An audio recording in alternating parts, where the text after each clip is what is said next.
Magandang oras mga ka-Good News Daily TV. Meron tayong medyo breaking news dahil natunto na daw ang kinaroroonan ngayon ni Atong Ang.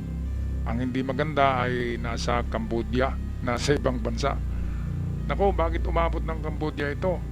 Ayon kay Dondon Patidungan ay marami daw connection itong si Atong Ang, lalo na sa mga yung backdoor, yung dadaan sa likod ng bansa doon sa Mindanao. Meron daw mga mga kakilala na mayroong mga private yachts na pwedeng isakay siya doon. Kaya nakarating ng Cambodia ayon kay Dondon Patidungan at kay John Vic Rimulya ang DILG Secretary. Kaya ano pang inintay natin? Pakinggan natin ang balita courtesy ng DZ MB Bumbo Radio. Natin muna si Saldico, pero lipat tayo kay Atong Ang. Missing sa Bungeros. Ngayon po, missing si Atong Ang. Ano pa ang... Magandang angulo yun Opo, ano pa ang ginagawa ho nating mga... tatatawa kayo, Sekretary. Natawa ka ron ngayon ko lang narinig yun Missing sa Bungeros, missing sa Atong Ang naman po ngayon. So, asan ngayon si Asan si Missing sa Atong? Bungero na rin siya. Asan si Atong Ang po, Sekretary? Naka-walong operations na kami in the last week. Lahat ng mga kaibigan niya, yung mga game farm, pinuntahan na namin lahat. May mga information doon daw. Pero pagdating namin 1 hour later, wala naman. So, we are confident he's here in the country, but there's a possibility na may information Okay. na nasa Cambodia. Okay, so ano yan? meron ng 8 raid na ginawa ang DILG sa pangunguna ni John Vic Rimulya. 8 na. 8 raid ang ginawa nila sa mga properties at mga bahay ni Atong Ang, pero wala. By the way, yung 8 na yon na ni-raid ay dahil sa tip, ay dahil yan sa 10 million na bounty reward para kay Atong Ang.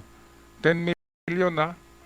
At ngayon siguro ang mga bodyguard ni Atong Ang ay hindi lang 10 million ang isang buwan na sweldo, baka 12 million na o 15. Kasi kung 10 million lang o mababa sa 10 million ay baka isumbong si Atong Ang kung nasaan siya. Diba? Kasi bounty, merong bounty na 10 million, ituro mo lang, kapag sigurado ay matanggap mo yung bounty. Kaya sigurado ako, isa sa mga security guard ni Atong Ang magtuturo sa kanya niyan kapag hindi niya sinuswelduhan ng 10 million a month bawat isa. Kaya sabi ni John Vic, mauubos ang pera ni Atong Ang sa kasisweldo dito sa kanyang mga bodyguard. Kasi isa talaga diyan ang Judas. Ilalabas ba ang pangalan na Judas kung walang Judas, di ba? Kaya nga mayroong Judas Iscariote dahil mayroon talagang maghuhudas. Kahit nga kay Kristo, di ba? Naghuhudas nga si Judas eh. Okay, so balik tayo sa balita. Courtesy ng Double B, DZ Double B, ating mga kaibigan sa Balitatakan na. Umalis ng Siya to the backdoor. backdoor. Pero that's raw information. Kasi nag-set up siya ng dun nag-set up siya ng online sabong. Is that the Sa reason Cambodia. kung bakit pinapakancel na po ng CIDG yung kanyang pasaporte? Opo, pinapakancel na po. Pag ipa-cancel po yan, ang ASEAN at magiging chairman ng ating Pangulo, pwede nyo pa i-request yan sa kapwa Pangulo niya o hari yata ang Cambodia. Pwede niya i-request na ipabalik dito si Atong Ang. Secretary, marami ba Katulad ng ginawa kay Tevez. Ay, I-request niya yan sa Timor-Leste. Tapos sinoli dito. May natatanggap ba kayong mga tips using do sa route ng reward money po ninyo? Ayan. Araw-araw, nakawalo na nga kami nakawalong operations na kami. Yun ang pinagmula noon. Okay. Okay na pinagmulan. Oo. Kailan puro negative pa. Puro negative ba? Oo. Alright, baka may chance na tataas pa ba yung reward money kasi maraming biruan sa social media eh. Pag nakita daw si Atong Ang, operan daw ni Atong ng 20 million. 20 million. Wag mo lang ako kunyari hindi mo ako nakita.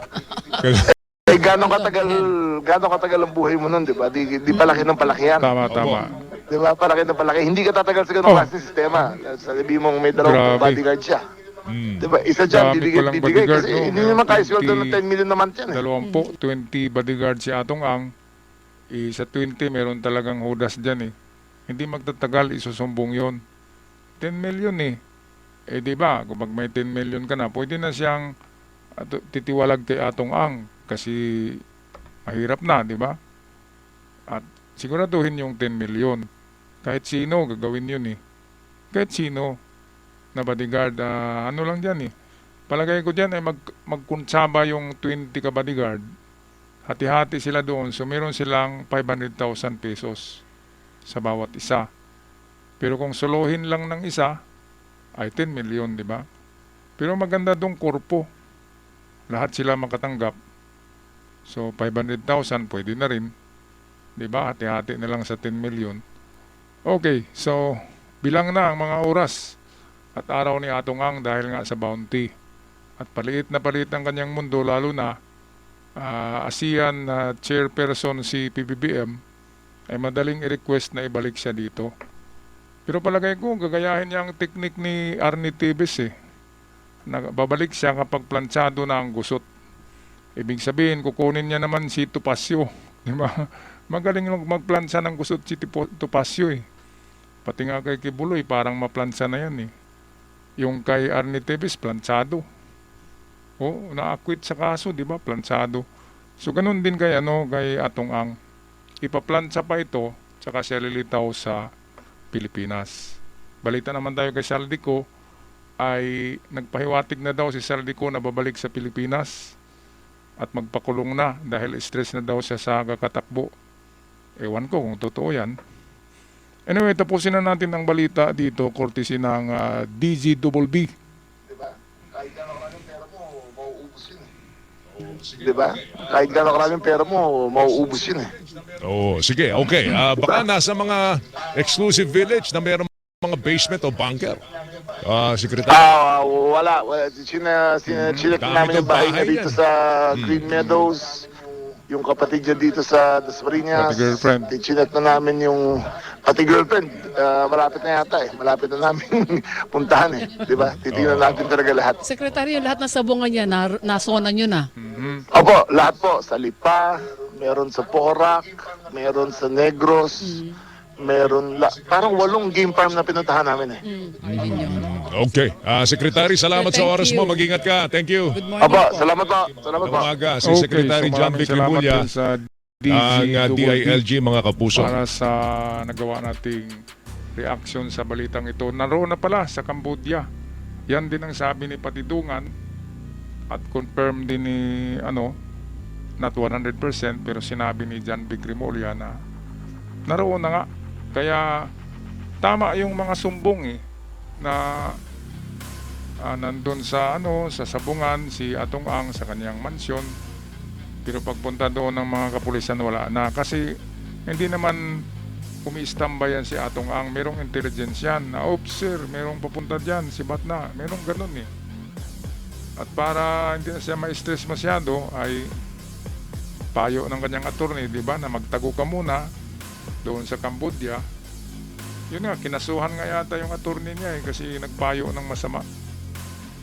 At babalik lang si Atong Ang kapag plansado na ang gusot.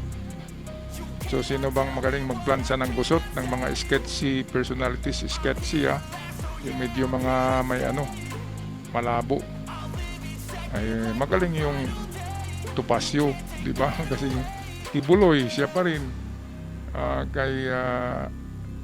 Doon siya sumikat kay Arnie Tevez eh. Kasi na-acquit si Arnie Tevez dahil kay Topacio. Kaya palagay ko ito yung kukunin ni Atong Ang. Didiis naman si Atong Ang. Kaya kukunin niya tong attorney na to para maplansa yung kanyang kaso. At kapag plansado na, time na babalik siya, acquitted siya sa Pilipinas, anong klaseng judiciary system meron ng Pilipinas, di ba? Paplansahin lang pala eh. Ay wala na yung gusot. Okay, maraming salamat sa lahat at sa mga bago pa lamang sa ating channel, tulungan nyo naman, nalalago ang ating channel, hindi pa ito monetize, so I need your support. Paki-click ang subscribers button. Maraming salamat at sa aking mga dating supporters, Maraming salamat sa lahat. Hanggang sa muli. Paalam.